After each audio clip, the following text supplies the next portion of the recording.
好，大家好啊！呢條片會同大家講下 physics 裏邊 motion 嘅呢一課嘅。咁我哋首先會講下呢個 scalar 同 vector 嘅分別啦，之後會有6個唔同嘅呢一課嘅 physical quantities 嘅。首先我哋嚟到 scalar 同 vector 啦。咁我哋話左邊係 scalar，右邊係 vector，而最大嘅分別就係在於有冇方向可言啦。我哋 scalar 係淨係得一個 magnitude 嘅啫，magnitude 即係數值。而我哋 vector 咧就既有方向又有數值嘅。咁下邊呢個咩意思咧？就係如果喺同一條直線裏邊，即係淨係得左同埋右，而冇前後冇上下嘅，咁我哋可以剔某一個 direction 係 positive，即係話咩咧？我哋剔向右為正啦，即係向左就係負數咁解。咁向右10米就係正10米咯，向左10米就係負10米咯。咁所以我哋呢個正負號咧，其實係代表個方向嘅。不過咧，有時候啲 vector 就唔喺同一條直線裏邊。例如我哋有向上3米，咁點樣將佢加埋向右4米咧？咁我哋可以用一個 tip to tail method。咁即係咩意思咧？一個 vector 用一個箭嘴表示，前邊係 tip，而後邊就係叫做 tail 嘅。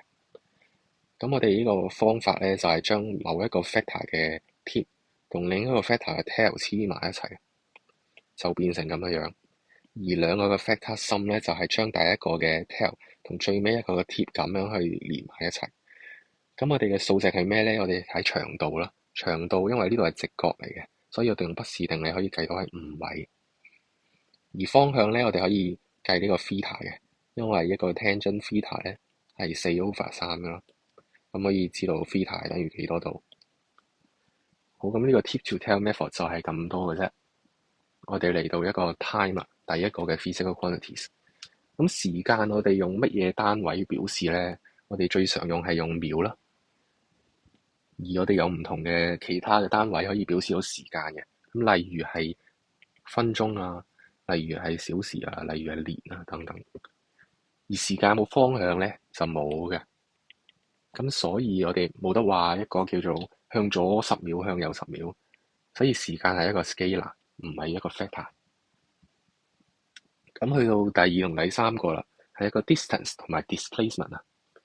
咁兩個都係講一個距離嘅，而距離我哋用嘅單位就係米啦。咁除咗米之後，仲有唔同嘅單位啦，例如公里啊，例如係一個嘅厘米啊、毫米啊等等。咁兩個都係距離，有咩分別咧？就係一個 scalar 一個 vector 嘅分別，即係有冇方向可言啊。咁所以因為呢個分別，我哋有一個情況嘅，就係可以有同樣嘅 displacement，但係有唔同嘅 distance。咩意思咧？用一個運動場去做例子啦。如果你跑完一圈之後，一圈係400米啊嘛，同跑完2圈嘅 displacement 同 distance 有咩分別咧？我哋話 displacement 咧，淨係睇我哋起點同終點嘅距離嘅啫。如果你跑完一圈之後，你嘅起點同終點都喺呢個位置啊嘛，咁所以 displacement 係0米嘅。而 distance 咧就係你個人啊行咗幾遠，你跑咗400米，咁你嘅 distance 就係400米啦。咁如果跑咗2圈咧，你個終點依然都喺呢個位置，咁所以你嘅 displacement 依然同起點，即係終點同起點都係同一個位，所以都係0米。而 distance 咧就唔同啦，係800米，你跑咗2圈。咁所以我哋有一個情況就係有我哋相同嘅 displacement，但係有可能唔同嘅 distance。咁大家呢個 case 咧都要記住。而我哋嚟到另一樣嘢啦，就係 speed 同 velocity，兩樣都係講同一個東西嘅，就係講嘅速度。咁速度我哋嘅 unit 咧就係 meter per second 啦。咩意思咧？就係1秒啊，跑多幾多米，就叫做幾多 meter per second 啦。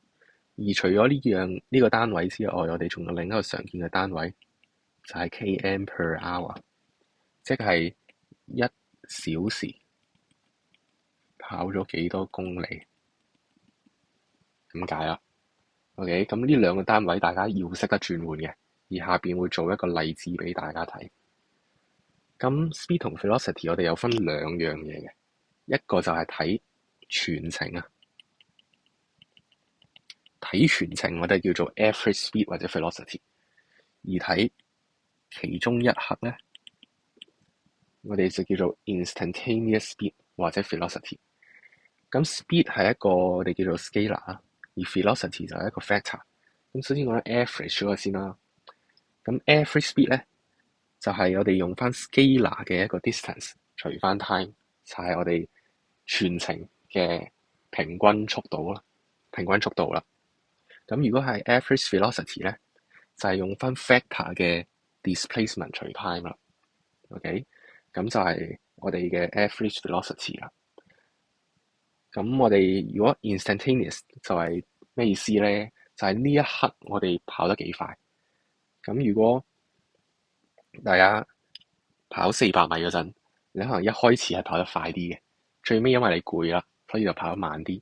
咁所以我哋一開始咧同最尾咧個 instantaneous speed 同埋 velocity 都係有分別嘅。但係我哋如果 average speed 或者 velocity 咧，我哋淨係睇全程嘅啫，即係呢一度如果跑一圈咧，譬如我哋用一個嘅，雖然唔係好合理啦，但係預計啦，10秒我哋跑400米，咁我哋嘅 average velocity 咧係幾多咧？因為 displacement 係零啊，所以我哋就算10秒跑到400米，咁我哋嘅 average velocity 都係0 ms/1。咁我哋嘅 average speed 咧，如果我哋10秒跑完，咁就係40 ms/1啦。OK， 而 instantaneous 咧就係睇呢一刻我哋跑得幾快啦，即係呢個我哋平時架車見到個表啦，我哋見到嘅數值就係一個嘅 instantaneous speed 嚟嘅。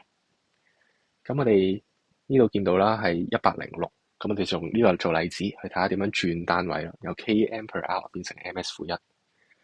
咁我哋首先啦，106 km/h， 我哋轉咗個 km 先，咁係等於幾多咧？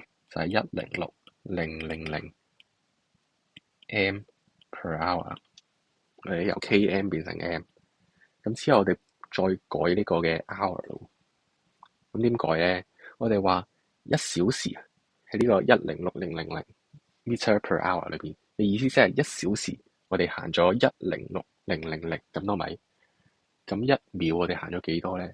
咁我哋話一小時啊，就係有3600秒噶嘛。咁我哋就將106,000除翻3600啦。咁我哋會見到係29.4 meter per second 嘅。OK， 即係1秒我哋行咗29.4米啊。咁所以我哋話106 km/h 就等於29.4 meter per second。咁大家如果想快啲嘅話咧，大家其實可以直接用翻呢一條式嘅，就係1個 km/h， OK， 等於1 over 3.6個 meter per second。咁就可以將一個嘅 km/h 直接變成一個 meter per second 啦。咁例如呢度我哋106 km/h 啦，我哋可以直接將佢除翻3.6，就都計到29.4嘅。好，咁我哋完咗一個嘅速度咯。我哋嚟到 acceleration， 即係最後嘅一個 physical quantities。咁 acceleration 我哋用乜嘢 unit 咧？就係用一個叫做 meter per second square， 即係 ms/e。咁點解咧？咁我哋講咗下邊呢度先啦。咁我哋 acceleration 嘅意思就係我哋嘅 velocity 變得有幾快，所以係 rate of change in velocity。咁我哋有條式嘅，呢條公式就係我哋嘅 acceleration 係一個 final velocity 減 initial velocity 除 time 咯。咁我哋又可以睇翻上面嘅單位咯。其實我哋話單位咧可以由條式嗰度睇到出嚟嘅。velocity 我哋嘅單位係一個叫做 ms/1 啦。OK， 咁 ms/1 減翻一個 ms/1， 咁我哋即係 final velocity 減 initial velocity， 我哋 change in velocity 嘅單位都係 ms/1 啦。咁而 time 我哋嘅單位係